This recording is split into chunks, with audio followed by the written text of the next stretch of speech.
মন্ত্রীর পদমর্যাদা চান কেন্দ্রীয় ব্যাংকের গভর্নর, একই সঙ্গে পূর্ণ স্বায়ত্তশাসক চায় সংস্থাটি।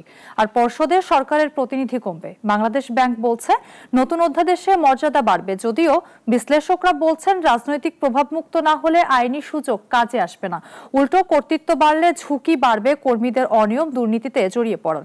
সাইদ আরমানের রিপোর্ট।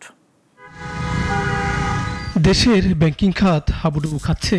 খেলাপি ঋণের বিস্ফোরণ, টাকার মানের পতন, আমানতকারীদের অনাস্থা, ঋণের নামে অর্থ লোপাট, বিদেশে অর্থ পাচার পুরো অর্থনীতিকে করে তুলেছে বিপন্ন।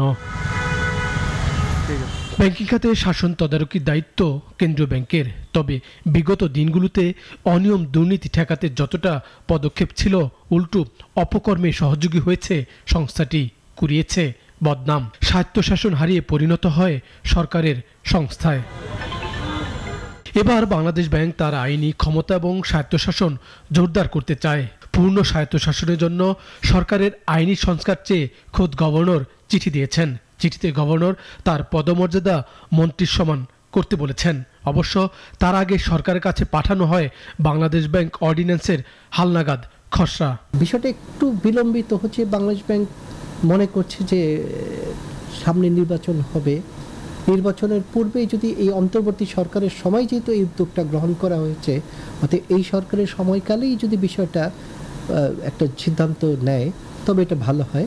তো এই কারণেই তারা সরকারকে পত্র, বাংলাদেশ ব্যাংককে পত্র দেওয়া হয়েছে যে বিষয়টা যাতে দ্রুত একটা মতামত সরকার সিদ্ধান্ত দিয়ে দেওয়া হবে। বাংলাদেশ ব্যাংক চায় গভর্নর আর তার সহযোগীদের নিয়োগ হবে সার্চ কমিটির আওতায়, আর পর্ষদে সরকারের অংশীজন কমাতে। বর্তমানে যেখানে 3 জন সচিব, কমিয়ে তা 1 জন করতে চায় কেন্দ্রীয় ব্যাংক। যেহেতু মন্ত্রণালয় থেকে আমাদের কাছে কোনো নেগেটিভ রিপ্লাই আসে নাই, অতএব এখনই এই মতামত দেওয়ার সুযোগ নেই যে সরকার এই বাংলাদেশ ব্যাংকে স্বায়ত্তশাসন বা অধিকতর স্বাধীনতা দেওয়ার ক্ষেত্রে অন্তত আমলাতান্ত্রিক যে জটিলতা সেটাকে জিয়ে রাখার চেষ্টা করছে। এটা এই বিষয়ে এইভাবে মতামত দেওয়ার এখনো সুযোগ সৃষ্টি হয়নি। বাংলাদেশ ব্যাংককে অতি ক্ষমতাশালী করা হলে জবাবদিহিতা নিশ্চিত হবে কিনা সেই প্রশ্ন তুলছেন বিশ্লেষকরা। তারা বলছেন পদমর্যাদা বাড়ানোটা বড় কথা নয়, দায়িত্ব পালনটা ঠিকমতো হচ্ছে কিনা সেটি দেখতে হবে। তাই ক্ষমতার পাশাপাশি বাড়াতে হবে জবাবদিহিতাও। আসলে গভর্নমেন্ট যদি চায়, মানে আমাদের যদি পলিটিক্যাল কমিটমেন্ট থাকে, সেজন্যই তখন আর স্বায়ত্তশাসন ছাড়াও স্বায়ত্তশাসন ভোগ করতে পারে। সুতরাং আমার মতে ওই সরকারের সদিচ্ছাটা হচ্ছে সবচেয়ে বড় কথা। গভর্নর যদি মন্ত্রীর পদমর্যাদা প্রাপ্ত হন, তাহলে অর্থ মন্ত্রণালয় ও কেন্দ্রীয় ব্যাংকের মধ্যে নীতি সমন্বয়ের বদলে ক্ষমতার দ্বন্দ্ব তৈরি হতে পারে বলে অনেকেই মনে করছে।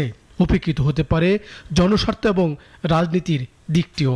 অতি ক্ষমতায় অনিয়ম দুর্নীতি বাড়বে কিনা সেটিও বিবেচনার সুপারিশ তাই অর্থনীতিবিদদের। সাইদ আরমান, নাগরিক, ঢাকা।